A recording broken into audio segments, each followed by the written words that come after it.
Hello out there. We're on the air. It's Rink Moose Talk tonight. The beers are cold. The mics light up. And the boys get set to fight. The gloves come off. Opinions get thrown. And someone slips on ice. One man howls. The other scowls. But the show must go on. Oh, the good old hockey game is the best game you can name. And the best game you can name is the good old hockey game. You're an announcer with a long stick from time to time. With hockey flows and more shots known. Pierre Maguire's life, not John's a leaf, Ovechkin's teeth, and Hoffman's crazy wife. When Carey slumps and Bergevin stomps, Duran's not LaFontaine.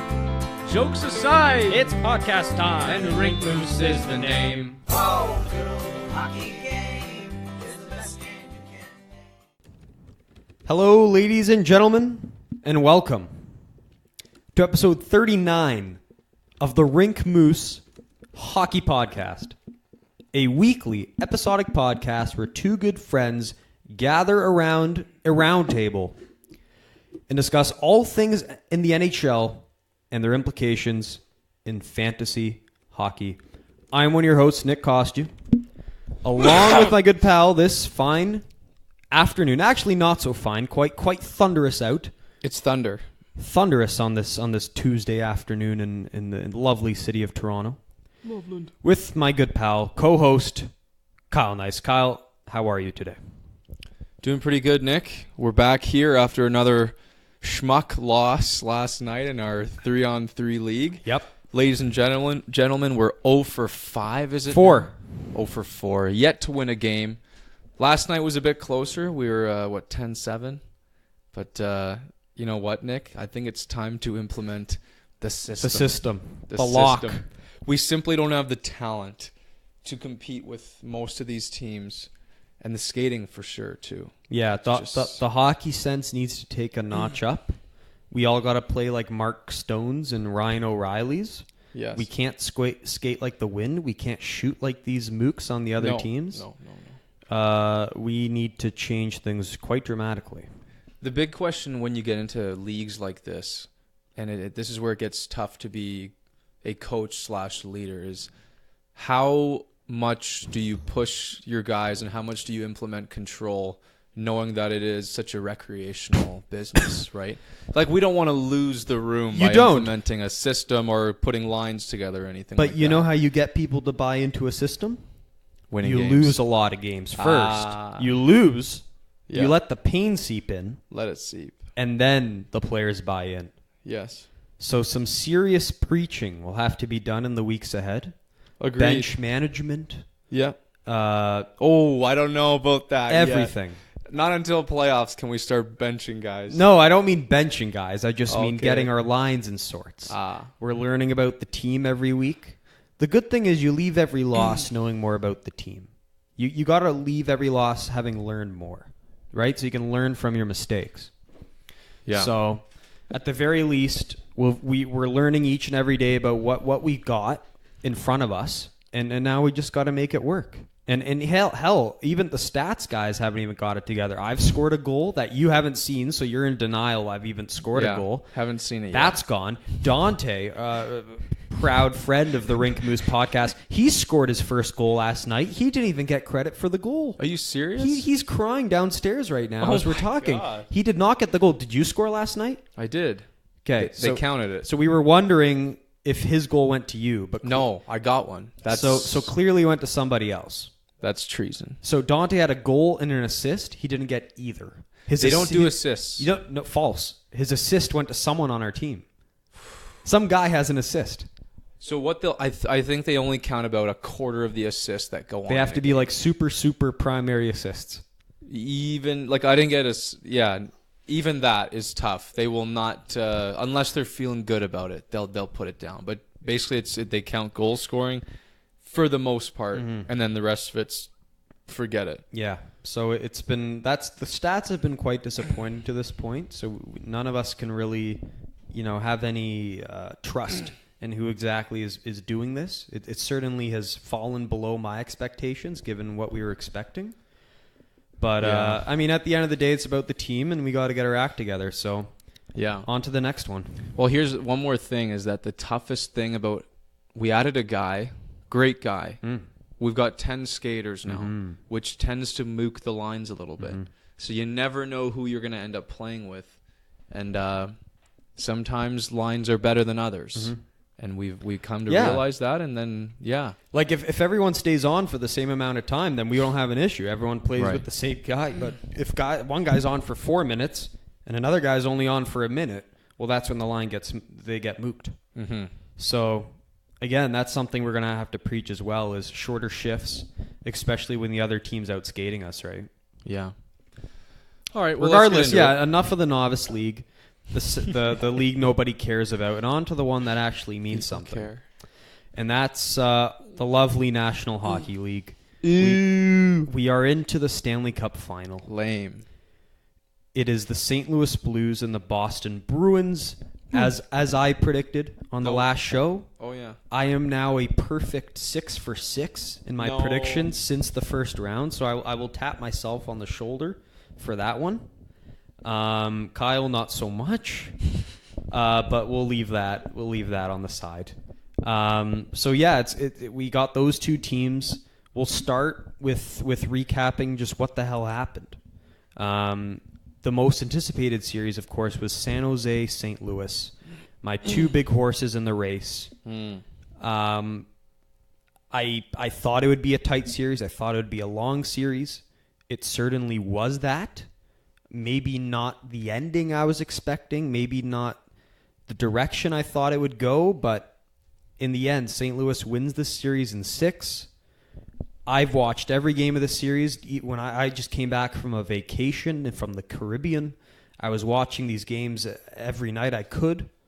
But before I get into my thoughts, Kyle, what do you got to say about this series?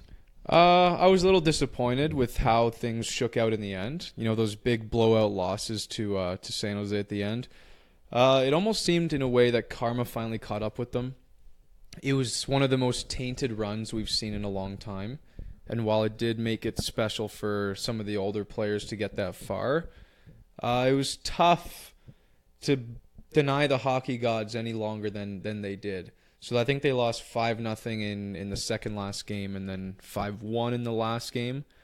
And as well, the injuries caught up with them. So this is where we started seeing guys fall down. And Pavelski went down earlier. Carlson was injured too. And God knows where his career is going. We can talk about that. And then, they simply couldn't match the exuberance, the energy of St. Louis after, let's be honest, San Jose had a really tough road to get here. So they went through 2 Game 7s, and they just ran out of steam. And St. Louis, they were the deserved winner. Well, and speaking of the hockey gods, I think I'll start with the Game 3. I think that was kind of the changing game in this series. I remember watching down in Aruba with Dante, and he was livid because he said this is the 3rd time San Jose has been the beneficiary of a botched call. Right? You had game 1, you had the Vegas game, which we've talked about enough on this show. The Colorado game, which you're still livid about, the offside, albeit not as controversial as these other two, but still controversial nonetheless. Yeah. And then, of course, this third call, which was clearly a hand pass by Timo Meier. None of the 4 refs see it. They can't review it. It's literally playing on the Jumbotron above them, and they're refusing to look at the thing. Wow. We can talk about that thing till the cows come home. But the point is, they got lucky yet again. They take a 2-1 commanding series lead, a huge win on the road.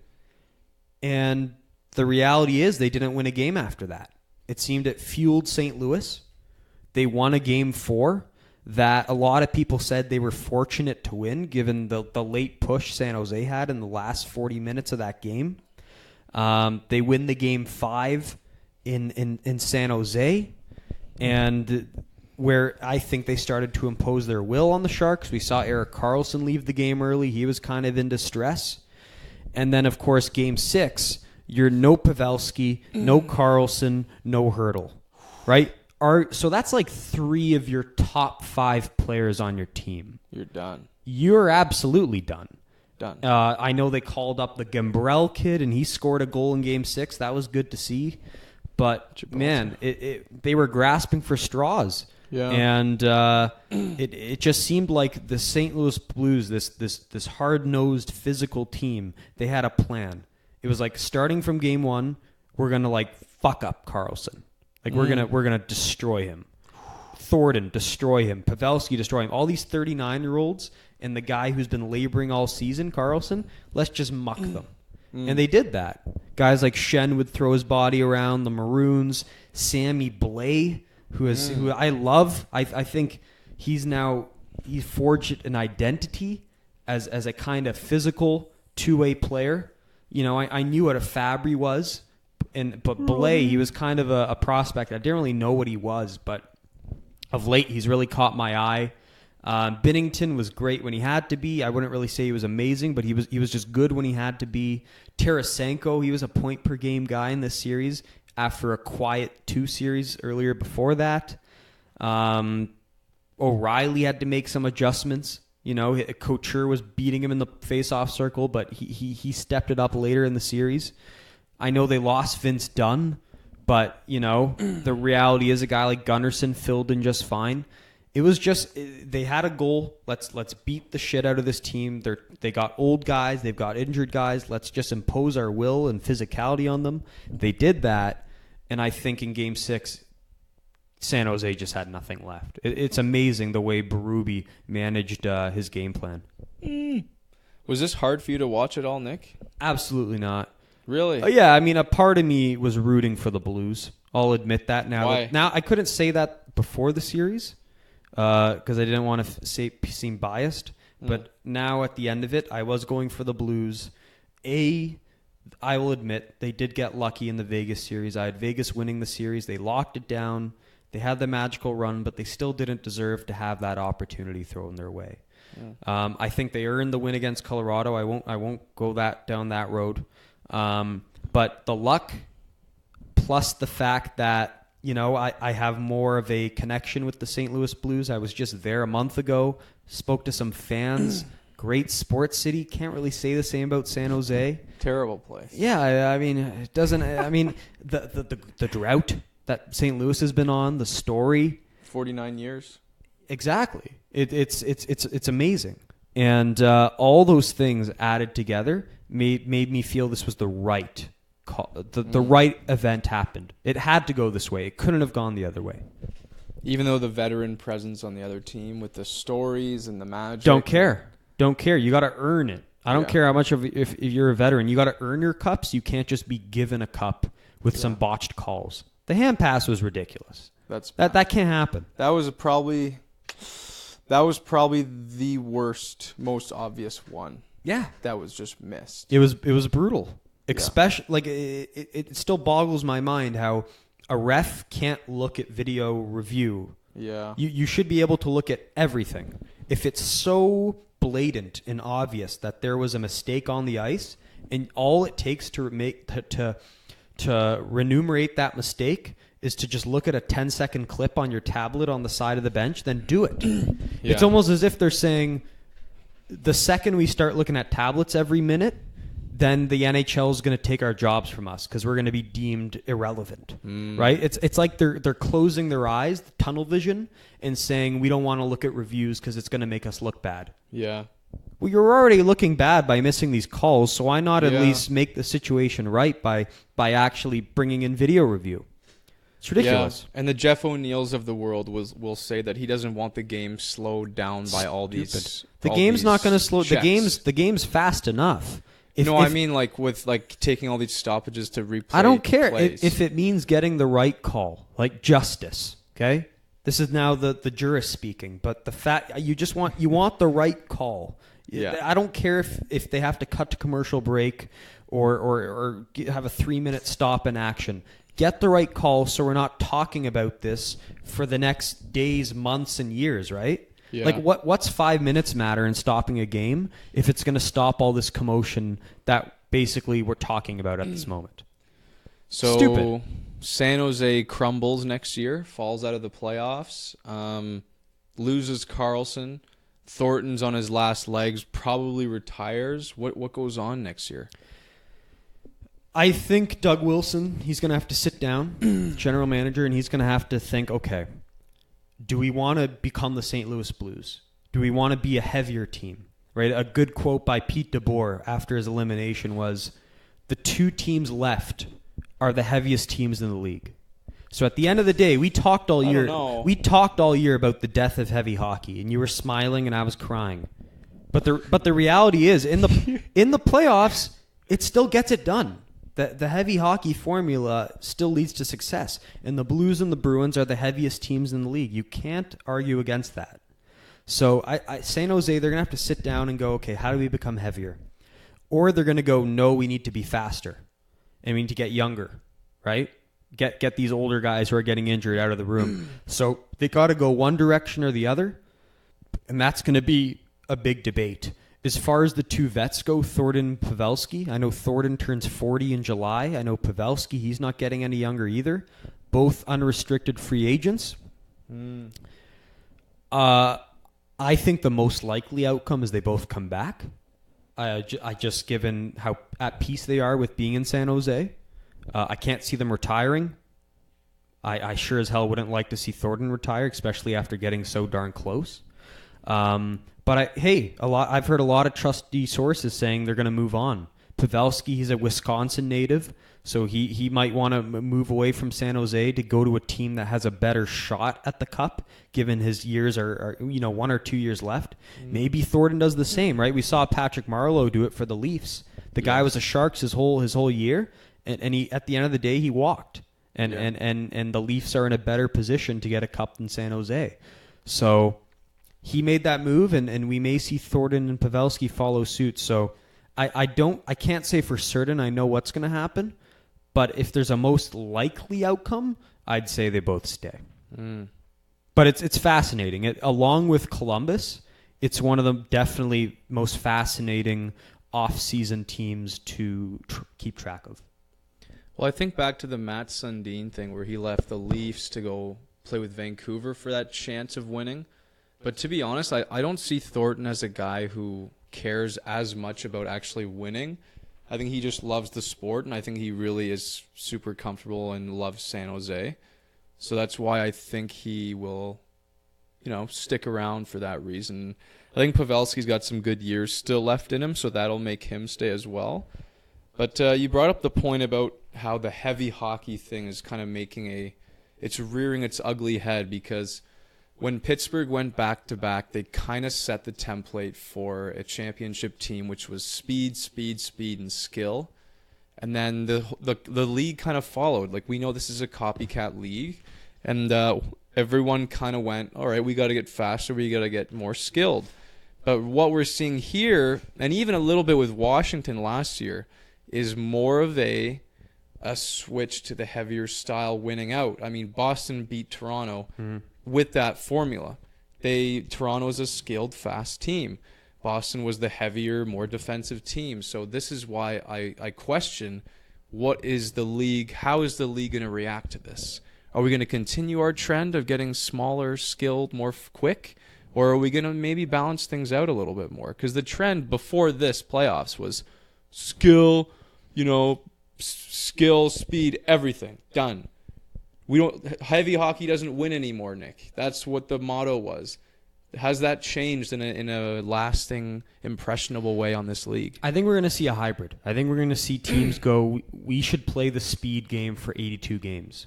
We've learned the heavy way. It doesn't work for 82 games. It just doesn't. We saw St. Louis try to do it from day one, and they plummeted in the standings and were last place on January 1st.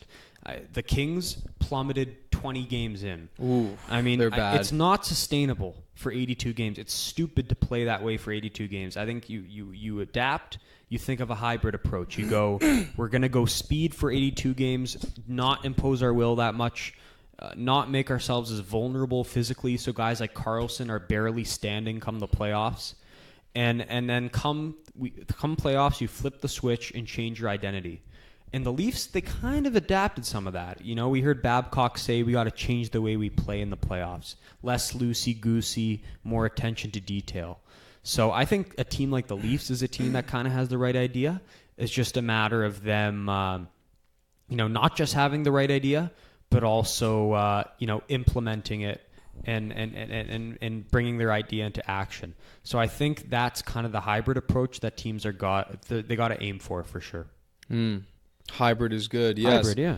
And I don't want to get into it, but the rumor on the street is that Marner's contract talks will go beyond July 1st, Which means offer sheets.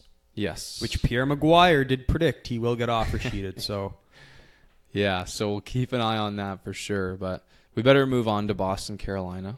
yeah, no, I think I hit on every note I wanted to on the San Jose, St. Louis.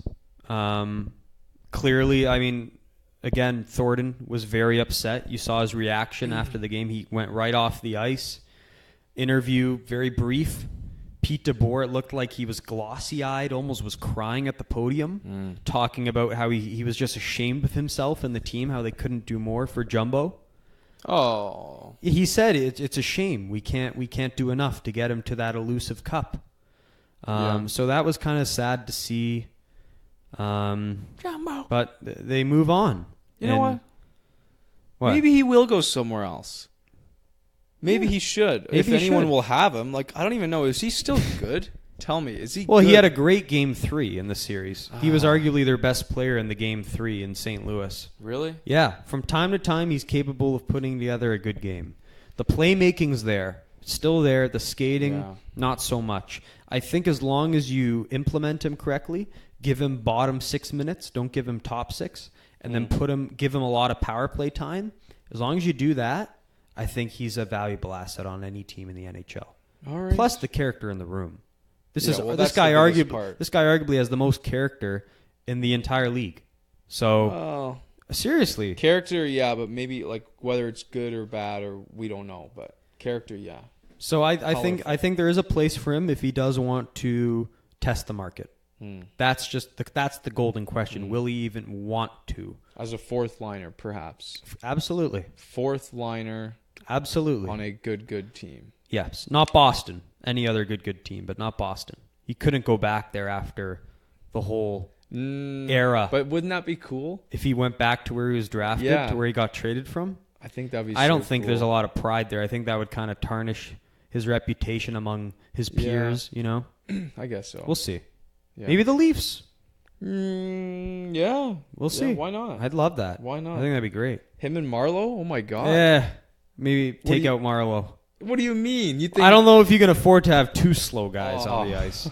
Come on, let's Well, face Marlowe's of average speed. it. Marlowe's the critics still won't shut up about him in the playoffs, so I wouldn't be surprised maybe to see them trade spots. But He's tired. no, actually scratch the Leafs because they need to free up cap room. Yeah, they they got to don't want sign. this They don't guy. want that guy. They don't want But this we'll see where he goes. Anyways, next Boston. series, I want to spend a lot less time on this one. Same. Not much to say here. Not really. I mean, it was One team flexed hard. Hey, I'll say this. Interesting little note. Every team in the East that swept, well, not every team, but almost every team in the East that swept later got swept. So the Islanders swept Pittsburgh. They then got swept. The Carolina Hurricanes swept the Islanders. They then got swept. The only one who was impervious to this was Columbus, obviously, taking Boston to 6. But just a funny little thing there. But I think what I took out of this series, and I think Boston's going into this finals as the stronger team, the team with more swagger, perhaps. I think they're feeling pretty darn confident coming out of this tough East. I think what we're seeing is this team, this core, this Boston core, perhaps inserting itself. And I'm talking just the core, not the whole team. This Boston core inserting itself as one of the best in the last decade. Like when you look at in the last 10 years, several teams have won several cups. Pittsburgh, Chicago, LA, and if Boston wins this one, then they'll be They're in in that class. Cup final in 2011, Cup final Yeah. in 2013, and a Cup final in 2019. Yes. That's 3 Cup finals in the last 8 years. Which is very impressive. So this core just doesn't get enough respect, and if they do win this, then they'll be up there right amongst the LA's, Chicago's, Pittsburghs of the last decade as a brilliant team. But what's more brilliant is those other teams you mentioned. They win their cups in like back-to-back years or 2 and 3 years. What's brilliant about Boston is you go good run in 2011, good run 2013, quick hybrid-y rebuild, and then you're back in 2019. It's brilliant. And the interesting thing, they never really bottomed out. Like, they never really went into dip down into the bottom 10 of the league. Never. They never got a top 10 pick in there. Sure, they got those 3 first-rounders in a row, which they botched in 2015. So they blew that, and they're still able to find young guys later in the draft that pan out. So they've had a mix of good management, and honestly, they got lucky with getting a super, super good core from the beginning. The Bergeron, Marchand, Chara, you add Pasternak to that group. Krejci is an important piece. These guys have been there through it all. Not Pasternak, but he's been important lately. And what you have is just one of the better teams of the last decade, and we don't talk about them enough. No, and you won't like this, but it almost seems like with the way they draft and cultivate, there's like an identity about them, very Bostonian, very NCAA inspired. And I just, of course I'm going to name drop Pierre here because he's just nuts about this shit. But, you look at guys like Connor Clifton, who many people said was the player of the game last night. Quinnipiac. Oh. Where's Quinnipiac? Out of Quinnipiac. I don't know. A guy like Charlie McAvoy. Was he Boston College? I think he was Boston College. He's a thoroughbred American. Guys like Nomachari. Now hold on, before you go any farther, Nick. None of their core are American. Not single True, one. but it's the young kids who they've put in their lineup that have helped this transition. Sprinkle it in, sure. That have changed the game. But you've got a without these kids, that core is not going anywhere. Yeah. Right? Yeah, I guess. Think of the impact that McAvoy's had. Yeah. Or that fourth line, the Achari, Corrali line. Not even their goalie is American. No, but it's these kids that they're drafting and putting in. It's amazing. One day this is going to come back to bite them, I'm telling you. This bias. How? Because look at the 2015. You drafted 3 schmucks. One good one. Jake DeBrusk. Oh, big deal. Yeah, that was the one negative. People will point to those 3 picks back to back to back. Thing is, could you imagine if they hit on them? Oh, they'd probably have a cup by now already. Sure. Yeah, if you draft Colin White, yeah. Pierre still maintains they should have taken the Bostonian boy Colin White. See, that's perplexing. Extremely perplexing that they wouldn't take highly touted Colin White. Yeah, I don't know, but the reality is it's just this perfect blend of wily veterans and fresh faces out of the New York, Boston, East Coast area, and it's worked flawlessly. Wow! And we saw it work in spades. a 4-0 sweep of Carolina. The best way I'd summarize this series without getting too deep into it is, I look at Brind'Amour. I listened to him after the 4th game. It was less him talking about what his team didn't do, and more him just sucking the dick of the Boston Bruins, right? Yeah. He was up there at the podium going, they're the best team in the league. they do everything amazing. Wow. You just can't beat them. Like he would not shut up. Wow. About these Bruins. Yeah. And to me it just looked like they were outmatched. And I told the audience that's how I saw the series going.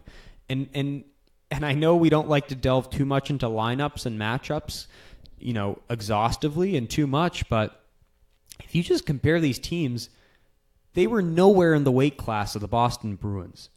Bruins, top 3 centers, Bergeron, Krejci, Coyle, Corrali. That's your top 4.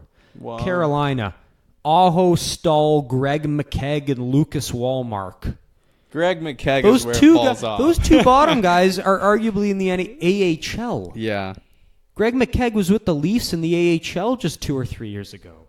Yeah. That's not going to cut it. Okay? Brock McGinn on your third line. Fogle on your third line. Hey, I know the defense is great, but the depth up front, it wasn't there. And we saw Boston just dominate games 2, 3, and 4. It looked like in game 1, Carolina let it get away. And after that, they kind of just dipped their heads and said, if we couldn't beat them in that game 1, we can't beat them in any other game. And the other games were just not even close. I know the scoreboard was a little close for some of them, but let's be honest, Boston dominated those games. So I'd say it went just the way we predicted.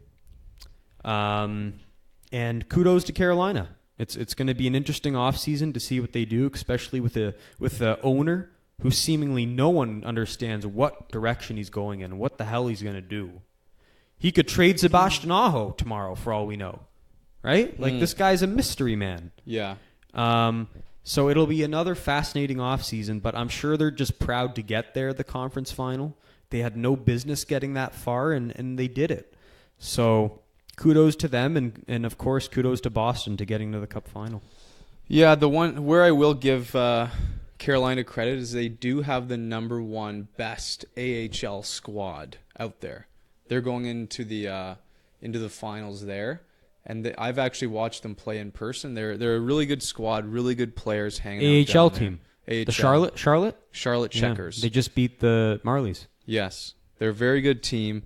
But with all that said, all this promise, all this good thing about Carolina, you're right in the fact that it is an interesting offseason because at the same time, I don't think they're super close still. Like, I still don't think they're really close. If you were to tell me, hey, you know, they got to the Eastern Conference Finals, what are the chances of them doing it again next year? Fucking slim and none. Mm-hmm. I'm telling you. I hope they don't see this as like an Ottawa Senators situation where they think they're close, they add a couple big names, they sacrifice the future a little bit, and then they plunder, they fall. Because I think they still have a lot of work to do, if I'm honest. That the forward depth I don't love, the goaltending I don't love either. Svechnikov's a great player, and while the AHL team is good, there's not necessarily a superstar down there. Defense is amazing. Like, don't even worry about that. But you know, Jordan Staal is a good second line guy, but offensively, I don't know how capable he can be as a second line guy. There's still work to do. So I think this is a good run for them, but take it with a grain of salt for Carolina fans, for sure. Yeah, and maybe this reopens the conversation of trading one of the defensemen and getting that forward, right? Yeah. They were kind of dangling the Pesci's of the world, the Slavins of the world at other teams all year, saying we want a sniper, we need help up front. Maybe they finally do it in the offseason. Yeah, I think it's really not a bad idea. You've got guys like Jake Bean in the AHL who's going to be a fantastic guy. So you can replace these guys with in-house talent, which is good. So yeah, I think it's a good time to start doing that kind of thing.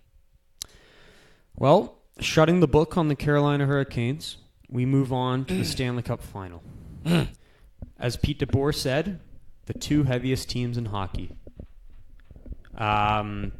Peter. I'll just start off by saying I expect this to be one of the best Stanley Cup finals in recent history.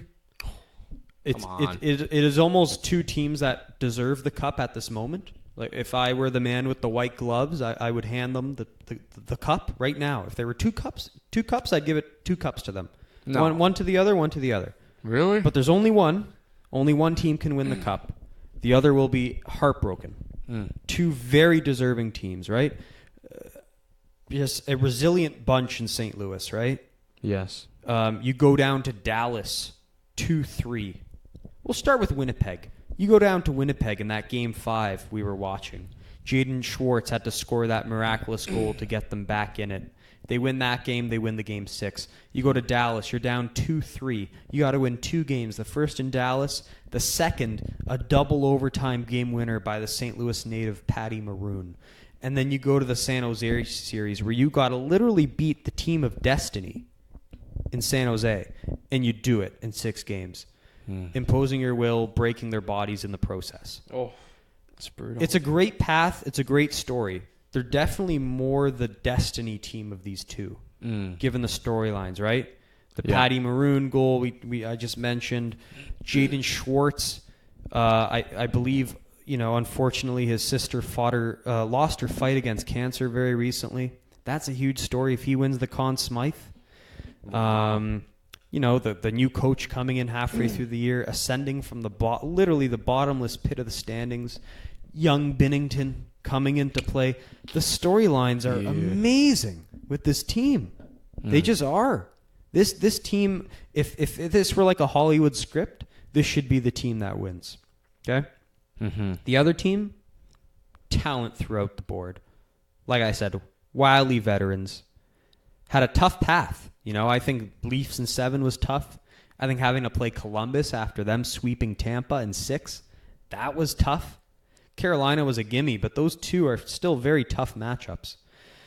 Guys like Chara are on their last legs here. Bergeron, he's not getting any younger. It's a really great storyline. Think of this: Bergeron and O'Reilly, arguably the two best defensive centers, two-way centers, are going to match up, lock horns in this series. It's amazing. You can't write this stuff. Yeah. A Tuukka Rask, who's been the best goalie in the whole playoffs, is facing off against this young Binnington. It's truly. I can't take it. The storylines in this are great. I don't recall a cup final where I've cared so much about it, I'm happy to see that, and I think this is going to be a long series. What do you think? I think this is going to be a short series. Wow. Just gonna drop completely the bomb. Contradicting everything I just said the last 5 minutes. Just gonna drop it on you right there. Yeah, I think in a vacuum in black and white territory, I'd like to say I agree with you that the St. Louis Blues are the team that we should want to win. They haven't won in a long time. They've got these storylines, except for the young Binney one. He kind of takes away from all their good stories. He's just kind of a dick. So they've got all the storylines, but I mean, we'll be honest here. We're recording this after the first game of the series, and the way that Boston turned it around. So yeah, we are kind of cheating. Doesn't matter. The way that Boston turned it around after going down 2, there was this relentless. Just sense of these guys, when they're clicking, cannot be denied. And I just think that they've got the leadership, the coaching, the experience. They taste victory like they once did. I think they're going to be clicking for most of the series. And in that case, I think St. Louis is going to have a very, very tough time. Very tough time indeed. And I think the greatness of guys like Marchand and Bergeron and Pasternak is going to shine through. Chara's on his last legs, yes, but this would be a great way for his career to wind down. Perhaps he's not done this year, but it will be winding down. And I think, as much as I had no business cheering for Boston, but I do somehow, some way want them to win. This is my dad's favorite team. He's shed tears over this team for many, many decades. And I just think there's a lot of veteran greatness, guys who've seen it, done it, and will continue to do it. Ryan O'Reilly's great. You can compare him to Bergeron in some ways, but before this playoff run, he was labeled as a guy who can't win. He's gotten this far, and that's amazing. But Bergeron's won at pretty much every level, and done so as a key figure. There's just no denying guys like this, and the way they moved the puck in game 1, it was unbelievable. They had a far longer break. This team's been sitting down, working out, and enjoying themselves for 2 weeks plus because they swept Carolina. They have been chilling out and doing everything possible to get ready for this series in the most disciplined way possible. And I just think there's no denying them. I think you're going to see a charging bull gain momentum, and then you won't be able to stop it once it gets going, which is sad for St. Louis because I do respect how far they've come. But young Binnington will go home in tears, and he will show his first slice of emotion that he's shown all year. He's actually quite emotional when he gives up goals. He's pissed. He's breaking. He's been breaking since the Winnipeg series. Remember that game he got lit up? You saw him drop the F-bomb. He was dropping his head all over the place. He was reacting in that series. Yeah. He doesn't react. He's weird. He doesn't react when he wins, but he reacts when bad shit happens to him. Like last night, the McAvoy goal that he scored, the one he thought he should have had to tie it up 2-2, he was very vocal and very depressed after that goal. So I wouldn't say he's as stoic as he's been, called out to be. Yeah, I don't know. He comes across selfish to me. Selfish. He does. And I'll tell you what, he's not going to cry if they lose this series because he's going to go right up to Dougie Armstrong and say, listen, I brought this team from bottom in the standings to in the Stanley Cup final. And that Jake Allen guy on the bench, he's not going to solve this problem for you. Do you remember him? He might win a cup. I don't even remember Jake Allen might win a cup. Oh, my God. That's bad. Jake Allen might win a Stanley Cup. Your favorite goalie of all time. He might have his name engraved on that cup. That's nasty. That might be almost as unjust as Pierre Maguire's name being on that cup. That's nasty, man. Nasty. Jake Allen, the biggest fucking joke of the last biggest 4 joke years. in the last history of the NHL, might have his name on the cup. So he's out of there. I think he's out of St. Louis at the end of this year. I heard rumors Montreal is going to get him. What? Yeah, I'll send you I'll send you the article after. They don't want him. They do. As a backup, they've got tons of goalie prospects. They say they might take him as a backup. Charlie Lindgren. Because what St. Louis is going to do is they're gonna give Allen to a team to eat up his $4 million a year, but they're going to give him with an elite prospect just for someone to take his. Wow. So they're going to give Allen and Jake Wallman. No, we don't want Montreal. Wallman. We don't want Wallman. Highly touted prospect. He's not. Sure He's he like is. 23. It hasn't even made it yet. That's not Because he's been touted. fighting a tough lineup in St. Louis. Hey, listen, I'll show you the article after this conversation, but he's in the discussion. We don't want Wallman. Get him out of this league. Well, We've got Jake Evans. You got Jake Evans. He doesn't play defense, unfortunately. That's enough. You need defense. You need speed on the back end. You need a puck mover. I mean in terms of St. Mike's schmucks. Fair. We don't want any more, okay? All right. Well, regardless, Jake Allen aside, it's interesting because these two teams, I believe Bruce Cassidy said this, it's almost like you're playing a mirror image of yourself. Teams that are very stout on defense, don't give up a lot of opportunities, heavy as heck. It's like you're playing against yourself. Defensive maestros on both sides. What's his name? The famous Montreal defenseman. The Mountain. No, not the Mountain. Who are you on about? Larry Robinson. Oh. The best defenseman in the history of the Canadiens, as you know, being a Canadiens historian. Larry Robinson, he's an assistant coach with the Blues. He's been helping them turn this around, getting their structure together. But then his disciple, a younger guy who has learned from him, is the defensive assistant coach on Boston. So both teams are implementing the same systems. Wow. It's fascinating. It's like The Apprentice and the Maestro. And it's fascinating as hell to see. Maestro and Apprentice. There you go. So it's going to be a low scoring series. Yeah. Very tight checking. It's not Kyle hockey by any stretch. You are going to hate this series. Oh. You have no interest in this series at all. Yeah, I mean, I don't know, maybe. None. But I tell you what, it's going to be tight. It's going to be a long one. Battle. That's how I see it going.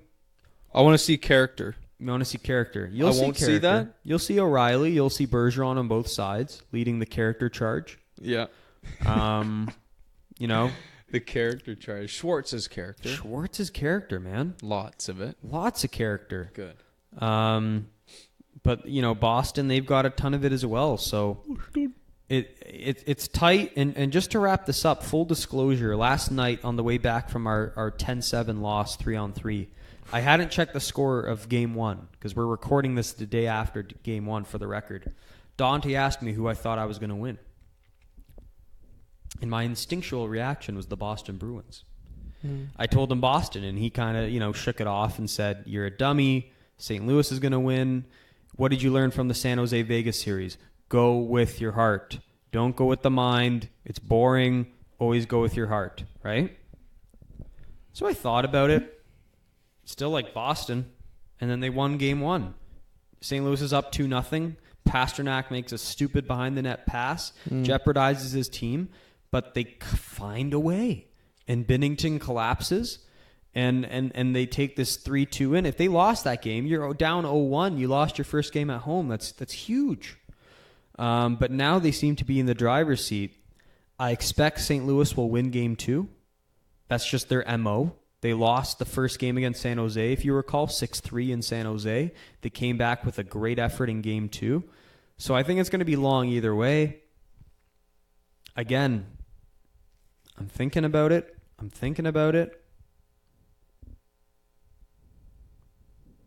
I think Boston wins. That's my final prediction. I'm disappointed. So I should go with my heart. Yeah, of course. Especially in this case. Imagine St. Louis wins and you got this on air. Nick, you can't do this. Okay, yeah. I'm going Could you imagine St. Louis Blues will win the Stanley Cup. In 7. Yeah, it's going to have to be in 7. I mean, they pissed away game 1. But it's going to take a lot. I want them to win. I think they got a shot.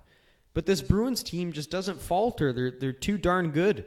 As Will said, they're literally in the TD Garden. They're playing in a Covenant spaceship from Halo.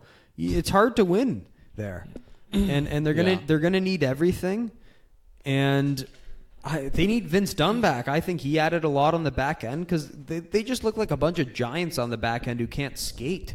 That's what they look like. Gunnarsson, Bortuzzo, Pietrangelo, Bouwmeester. Oh my God, Edmondson. You're not gonna win. They're all the same. Fuck. You need those guys on your team, but you also need little guys who can distribute the puck. So they got to get their act together. Boston, look at their back end, right? 3 puck movers: Krug, Grzelcyk, McAvoy. Then the 3 physical guys: Chara, Carlo, Clifton. Balance. Wow. It's brilliantly made up, and that's what we were talking about at the start of this segment. So. And the fourth line, we saw it last night, right? With the Corrali guy coming through, or Achari, right? Those 2 guys will burn you out of nowhere. Marcus Johansson, arguably the best acquisition at the trade deadline. He's fit in like a glove. Very nice. Coyle, not so bad either. Yeah. David Backes, former captain of the St. Louis Blues. He wants retribution. We saw him getting in a skirmish last night with, I think it was, I forget who it was with, but... he was getting it. I think it was Edmonton. He was kind of getting physical with, but it's gonna be a really good series. The one thing I think Boston dominates: special teams. St. Louis doesn't have a power play. It's like non-existent. Like it's just not dominant. Boston, 30 seconds in, boom, goal. Wow. They're just, you know what I'm saying. They're just built an amazing power play. Burned the Leafs in that game 6. They had to win at home. I mean, it's a machine. The only thing going for St. Louis in this series is the magic, the destiny, the storyline. Do you believe in magic? Do you believe in miracles, as they say in the movies? I do. I do. But I just don't know if they deserve this miracle. They don't deserve this miracle. Yeah. Okay. I don't know if they have that kind of miracle chemistry. We'll see. I for the sake of not feeling shitty, will go for the Blues. And we'll see what'll happen here. Yeah. Again, like it sounds like I like the Bruins more in this whole it's conversation. A cheap cop-out I really have. It sucks. But at the end of the day, I also don't want to feel bad if my team wins it all. Yeah. And I was on the other side of the fence. So yes. I'll put my spirits with St. Louis, and we'll see what happens.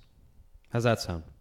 Boston in 6. Yeah. Buffalo selects Jack Eichel. There you go. Boston in 6, and that's only, because I've been too bullish on some predictions going short. So I'll say Boston in 6. I was going to say 5, but in 6, St. Louis will win a couple at home.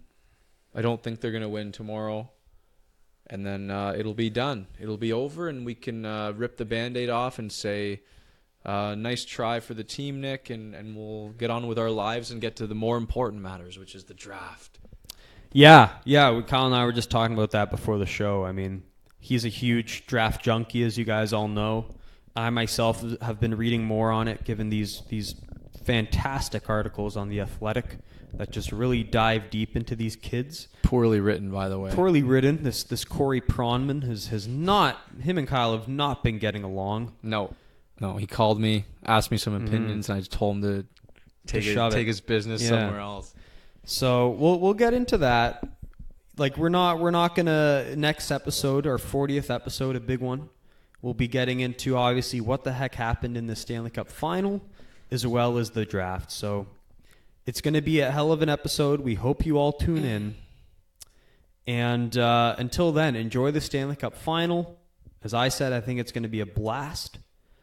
And until it's all said and done, we will talk to you then. For now, Rink Moose is signing off.